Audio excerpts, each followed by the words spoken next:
At exactly 6:47 a.m. on a chilly October morning, Officer Nathan Reilly sipped his lukewarm coffee while driving his patrol unit down a stretch of Highway 14, just outside Maple Hills, Pennsylvania. The road was lined with trees, whose leaves burned gold and crimson in the morning light. A quiet, predictable shift until it wasn't. A thick column of black smoke twisted up from beyond the next hill. Reilly's heart jumped. He slammed his foot on the gas and flicked on the cruiser's siren. The stillness of the rural morning shattered as he sped toward the smoke. He rounded a bend and saw it. A dark blue SUV was parked on the grassy shoulder, fully engulfed in flames. Fire licked up the windshield, danced across the roof, and belched out thick clouds. But then came the sound that made Reilly's blood run cold. It was a howl, deep, raw, primal, not a person, a dog. Reilly didn't hesitate. He radioed in the fire report and leapt from his vehicle, sprinting toward the SUV. The passenger side window had blown out, revealing a terrified German shepherd chained to the back seat. The animal's eyes met his, pleading, panicked. "Hang on, buddy, I got you," Reilly muttered. Flame scorched his face. As he yanked open the back door, the metal searing hot. The dog thrashed, tied by a heavy chain, bolted to the seatbelt frame. Without thinking, Reilly pulled his service knife and sliced furiously at the tether. The dog whimpered, but didn't bite. He cut through. The shepherd collapsed into Reilly's arms, just as the gas tank blew. The blast knocked them both backward. Reilly hit the ground hard, shielding the dog's body with his own. The world went dark around them, but both were alive, and questions were just beginning. The Maple Hills Veterinary Clinic buzzed with tension. Shadow, the name stitched into the scorched remains of a canine vest, lay unconscious on the operating table. His fur was blackened along his spine, his breathing labored. Officer Reilly, arms bandaged and uniform torn, stood like a sentinel near the door. "He's lucky," said Dr. Hannah Meyer, her voice calm but tight. "The burns aren't as deep as I feared. Smoke inhalation's the biggest concern." Reilly nodded, eyes fixed on the shepherd. "He's more than lucky. He's a hero. That's not just any vest." Indeed, they had found part of a police insignia on the singed canine harness. By mid-afternoon, they confirmed the dog's identity. Canine Shadow, formerly of the East River PD, had served 6 years in narcotics and search and rescue after his handler died. From a sudden heart attack earlier that year, Shadow was decommissioned and placed in civilian adoption. The man who took him in, Joel Strickland, a self-proclaimed dog trainer with a long, ugly history of abuse allegations. Shadow had gone from the front lines to forgotten in a matter of months. "I don't know who tied him in that car," Reilly said, his voice low, "but I swear they'll answer for it." Shadow stirred slightly, just enough to let out a low, broken whine. For the next 48 hours, Reilly worked the case like it was personal, because by now, it was. Strickland had recently filed for bankruptcy. Neighbors reported dogs barking through the night, long absences, strange burning smells, nothing concrete. Until now. He didn't just leave him to die, Reilly told Hannah during a late-night visit. He tried to erase him, like Shadow never mattered. But Shadow did matter. He had served with distinction, sniffed out 2.6 million in illegal drugs, tracked 4 missing persons, and saved at least 1 child's life. During a blizzard, he wore scars, not from neglect, but from service. And now he had one more, after securing an arrest warrant for Strickland on animal cruelty and arson charges. Reilly turned his focus back to Shadow's recovery. The shepherd had stopped trembling in his sleep. He even wagged his tail once. When Reilly walked in, carrying roast chicken from the diner, a bond had begun. Shadow's recovery was slow. Each day brought new milestones. A small meal eaten, a short walk taken, a head nuzzled against Reilly's knee. But then came the nightmares. He would jolt awake, yelping, claws scratching against the linoleum. Dr. Meyer explained, "It's trauma." He remembers the fire, the betrayal. PTSD doesn't just go away. Reilly understood more than he let on. After all, he too had nightmares of a partner who bled out in his arms. Years ago, that's when Reilly decided something. I want to foster him. For now, he told Hannah, he shouldn't be alone. The paperwork cleared in days. Shadow moved into Reilly's modest home on Oak Hill Road, a quiet place with creaky floors and wide front windows. There, beside the fireplace, Shadow found his first peaceful sleep in weeks. And Reilly, for the first time in years, he felt needed. 3 days after the fire, Reilly got a brown envelope at the station. No return address, just his name in block letters. Inside were photos, old K9 unit records, Shadow's commendation from the governor, and most chillingly, a grainy surveillance still of Strickland walking away from the SUV. That morning, Reilly's blood turned cold. He called Detective Paula Mendez in East River, someone he trusted. Paula, someone's trying to help us, but they're scared. Look at this. That's Strickland. Yeah, she sighed. But without a clear timestamp or footage of him chaining the dog, it's circumstantial. We need more. That night, Reilly sat on his porch, Shadow lying by his feet, watching the breeze stir the dying leaves. I promise you, boy, he whispered, we're not stopping. The next day, Detective Mendez uncovered something bigger. Shadow wasn't the only canine dog. Strickland had taken in 3 others had been placed in his care after retirement, and all had run away or been rehomed, according to vague paperwork. One was found dead 2 counties over, another vanished without a trace, and the third, a severely underweight shepherd named Bullet, was just discovered by a rescue volunteer, shivering behind a dumpster. Reilly clenched his fists. He's not just cruel, he's erasing their legacy. These dogs gave everything, and he treats them like garbage. Reilly started calling other departments. Within 48 hours, officers and canine handlers from 5 jurisdictions had pledged statements. And then came the twist that changed everything. The town fire inspector called.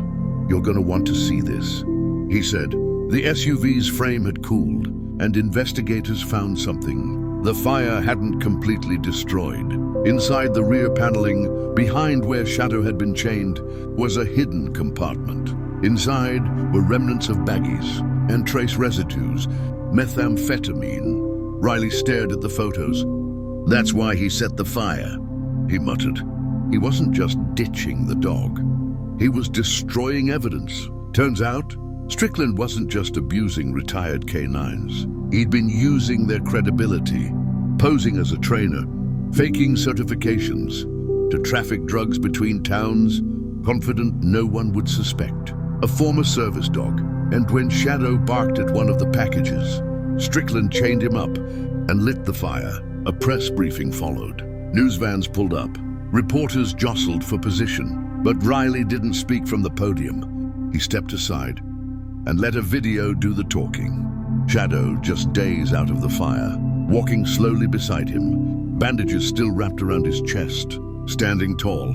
The town gasped. They saw the burn scars, the loyalty in his eyes, and they felt it. This wasn't just a rescue story. It was a wake-up call. In the following weeks, donations flooded into Maple Hill's Canine Recovery Fund, a new initiative Dr. Meyer and Reilly co-founded. Shadow became its symbol, the dog who endured betrayal, fire, and pain, and still chose to trust again. But healing wasn't easy. Shadow flinched at matches, wouldn't step near vehicles, and sometimes at night, he'd whimper and paw the door, until Reilly sat beside him on the floor. You're safe now, he'd whisper. Nobody's ever gonna hurt you again. Dr. Meyer suggested therapy work, not for Shadow, but with him. What if he helped kids, ones who've been through trauma too? Reilly hesitated. You think he's ready? I think he's the only one who could understand. So they started slow, 1 visit a week, to a shelter for children displaced by house fires. The first time, the Shadow just lay quietly, while a little girl clutched a stuffed bear and stared out the window. The second time, she reached out and touched his fur. By the 4th visit, she whispered into his ear, "You're like me, You lost your home too." Shadow didn't flinch. He leaned in closer. That moment made headlines. But more importantly, it began something new. Meanwhile, the legal hammer finally fell on Joel Strickland, with mounting evidence, including chemical forensics from the SUV, sworn testimonies, and the resurfaced vet reports from his other dogs. He was indicted on 9 felony counts, including animal cruelty, arson, and possession with intent to distribute. Reilly was there at the courthouse. When the verdict came down, guilty on all counts, he didn't celebrate. Instead, he drove to the Children's Therapy Center, where Shadow had just finished another visit. The kids were petting him, giggling softly, his tail thumping gently on the floor. "You did it," Reilly whispered, kneeling. "You saved yourself, and now you're saving them." Shadow's transformation stunned the town. From traumatized survivor to certified therapy dog, his presence brought calm wherever he went. Veterans with PTSD, children recovering from fire trauma, even elderly residents in care homes, all felt something unique. When he entered the room, he wasn't just a dog. He was a mirror of pain and a symbol of hope. One day, a boy named Tommy, just 8 years old, refused to speak after losing his home and little brother in a fire. Therapists tried everything. Nothing worked until they brought in Shadow. Tommy sat in silence. Shadow walked over, gently lay his head in the boy's lap, and stayed. 45 minutes later, Tommy whispered, "He knows." And the healing began. A year to the day after the fire, Maple Hills held a special ceremony. On the town green, Officer Nathan Reilly, now retired, stood at the podium. "Some heroes don't wear capes," he said, voice cracking. "Some wear scars." Shadow stood at his side, wearing a new vest, not black and tactical like before, but sky blue with white lettering, certified therapy dog. The mayor presented him with the town's first Medal of Valor for animal bravery. Children from the therapy center released white balloons. Veterans in wheelchairs saluted, and as the sun dipped low, casting golden light through the trees, Shadow barked, just once, as if to say, "I'm still here." People cried, not because of the pain he endured, but because of the light he had become. 3 months after the ceremony, Reilly received a letter in the mail. The handwriting was shaky, clearly from someone older. The return address, East River. Inside was a single-page note, folded with care. "Dear Officer Reilly, I saw the news about Shadow. I was Derek Marsh's mother. Shadow was Derek's whole world. After my son passed, I wanted to adopt him myself, but I was recovering from surgery, and the department said he needed a trained handler. I've prayed every night that he ended up somewhere safe. I cried for weeks after they said he'd been adopted out. But now I see where he was meant to be. Thank you for giving him a new life. You've honored my son's memory in the most beautiful way possible. God bless you, Martha Marsh."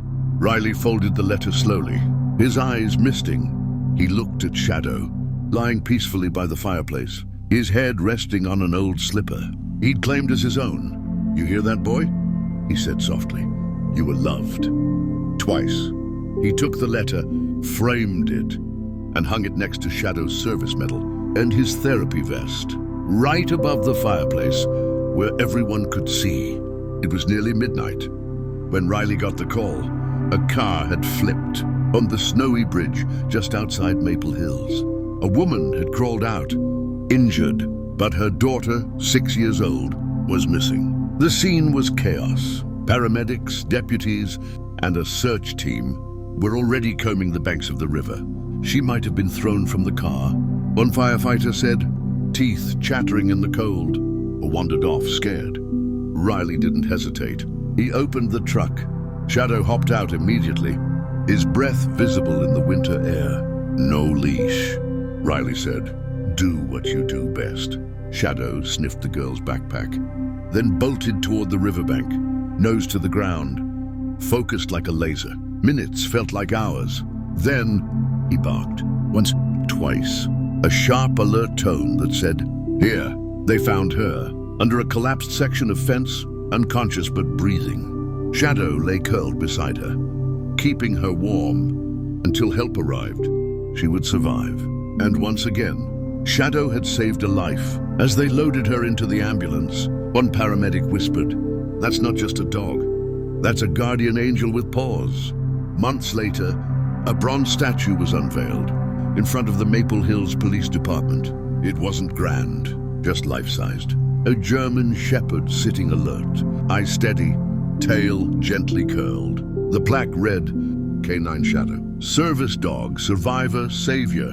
He was tied to fire but chose to heal others instead. Elderly folks passed it on their morning walks, some placing flowers, others bringing grandchildren to read the inscription aloud.